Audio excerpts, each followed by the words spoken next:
Assalamualaikum warahmatullahi wabarakatuh. Perkenalkan, nama saya Aditya Kurniawan dari kelas PVTM reguler 2B.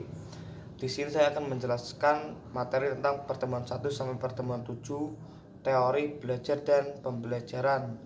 Saya akan menjelaskan materi yang pertama tentang hakikat belajar dan pembelajaran. Belajar secara sederhana dapat diartikan sebagai sebuah proses yang dilakukan oleh manusia dalam upaya untuk mendapatkan sesuatu. Dari belajar, seseorang akan mengalami perubahan tingkah laku, pengetahuan maupun keterampilan.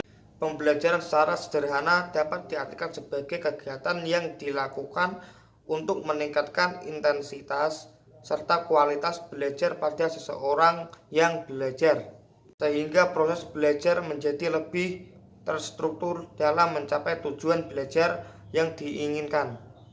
Ciri-ciri seseorang belajar: 1. Terjadinya perubahan perilaku pada diri individu. 2. Perubahan itu harus merupakan buah dari pengalaman perubahan perilaku yang terjadi pada diri individu karena adanya interaksi antara individu dengan lingkungan. 3. Perubahan tersebut relatif menetap.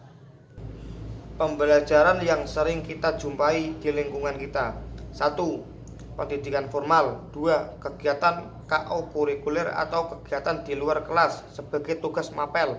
3. Ekstrakurikuler atau kegiatan di luar mata pelajaran.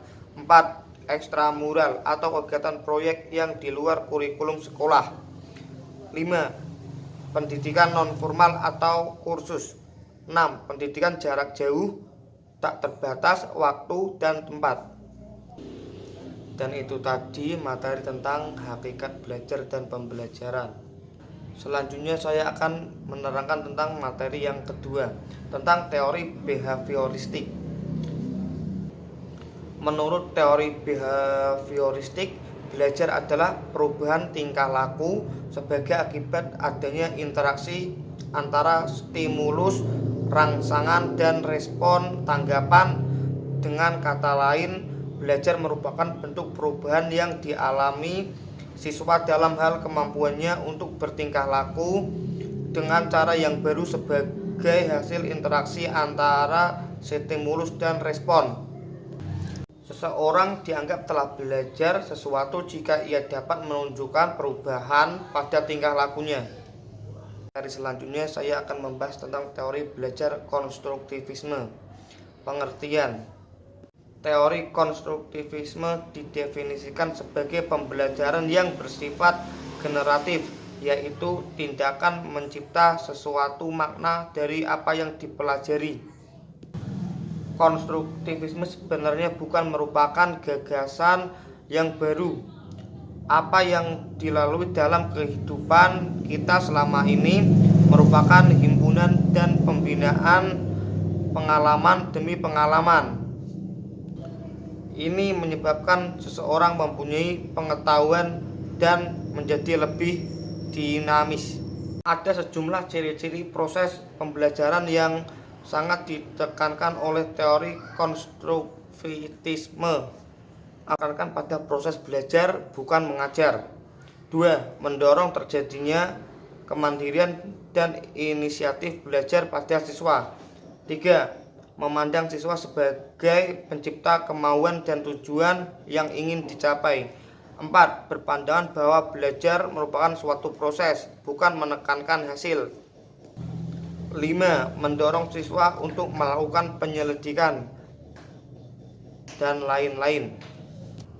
Materi yang selanjutnya adalah teori belajar humanistik. Psikologi humanistik, pendekatan yang multifaset terhadap pengalaman dan tingkah laku manusia yang memusatkan perhatian pada keunikan dan aktualisasi dari manusia. Psikologi humanistik yang kedua, tujuan utama para pendidik adalah membantu siswa untuk mengembangkan dirinya, yaitu membantu masing-masing individu untuk mengenal diri mereka sendiri sebagai manusia yang unik dan membantu dalam mewujudkan potensi yang ada dalam diri mereka. Jenis kebutuhan manusia: kebutuhan fisiologis, kebutuhan akan rasa aman, kebutuhan untuk memiliki dimiliki, kebutuhan akan cinta, kebutuhan untuk dihargai, kebutuhan untuk mengaktualisasikan diri. Tanda-tanda aktualisasi diri: menerima fakta dan realita yang ada di sekelilingnya, spontan dalam ide dan perilaku, kreatif.